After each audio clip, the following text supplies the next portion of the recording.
suppose when you're the leaders of any school set the culture. They're the ones that set the mood music, the tone, and particularly a head teacher.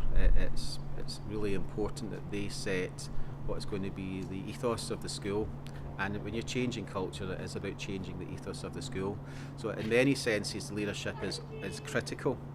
I think the other aspect of it is that in terms of growth mindset, there isn't, if you like, a natural driver within the school, whereas literacy and numeracy tends to reside with English and maths. With growth mindset, there isn't that natural fit. So leadership's really important in the sense of giving it that drive and that momentum and saying that this is something we need to take forward as a school. So for a number of aspects, I would go so far as to say without leadership taking it forward and driving it, it isn't going to work.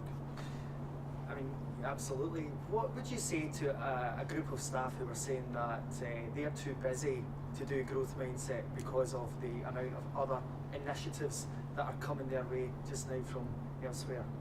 Well, actually, I've encountered situations with that, and actually, in the most diplomatic way you can, you actually have to say, this is the most important thing you do. If you're here to educate young people and children, then it's not about the small things. It's not about having enough time to develop a worksheet and having enough time to think of that lesson plan. What you're actually talking about is the fundamental. You're talking about changing people's attitudes and their belief systems so that they're going to be ready to learn, whether it be maths, English, computing, modern languages.